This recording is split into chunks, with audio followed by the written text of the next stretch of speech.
Fengal తుఫాన్ effect తో తమిళనాడుతో పాటు ఏపీలోని పలు జిల్లాల్లో విస్తారంగా వర్షాలు కురుస్తున్నాయి. నిన్న రాత్రి మహాబలిపురం కారైక్కల్ మధ్య పుదుచ్చేరి సమీపంలో తుఫాన్ తీరం దాటింది. దీని ప్రభావంతో దక్షిణ కోస్తా రాయలసీమల్లోని అనేక ప్రాంతాల్లో ఎడతెరిపి లేకుండా వర్షాలు కురుస్తుండగా మిగిలిన చోట్ల తేలికపాటి వర్షాలు కురుస్తున్నాయి.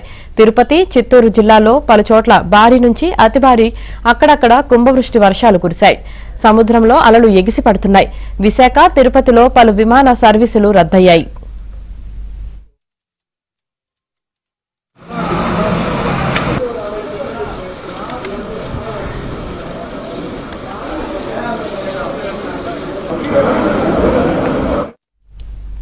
తమిళనాడును ఫెంగల్ తుఫాన్ అతలాకుతలం చేసింది. చెన్నైలో లోతట్టు ప్రాంతాలు జలమయమయ్యాయి.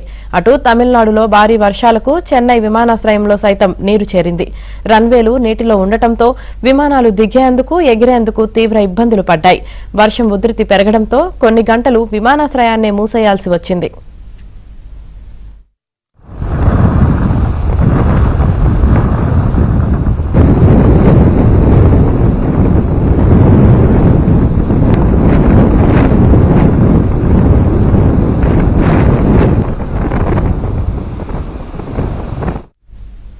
అటు చెన్నై విమానాశ్రయంలో ఓ విమానానికి త్రుటిలో ప్రమాదం తప్పింది. ఇండిగో ఎయిర్లైన్స్ ఎయిర్బస్ విమానం ల్యాండ్ అవడానికి ప్రయత్నించగా ప్రతికూల వాతావరణ పరిస్థితులతో నియంత్రణ కోల్పోయింది. దాంతో తిరిగి గాల్లోకి ఎగిరింది.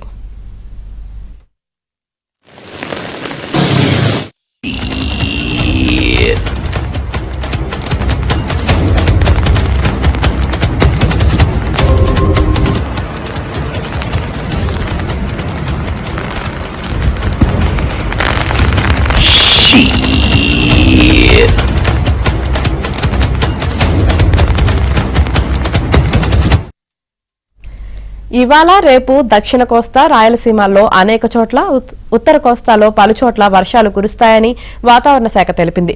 నెల్లూరు, తిరుపతి, చిత్తూరు, అన్నమయ్య, కడప, శ్రీ సత్యసాయి జిల్లాల్లో అక్కడక్కడ భారీ వర్షాలు కురుస్తాయి. మత్స్యకారులు సముద్రంలో చేపల వేటకు వెళ్లరాదని విశాఖ తుఫాన్ హెచ్చరిక కేంద్రం సూచించింది.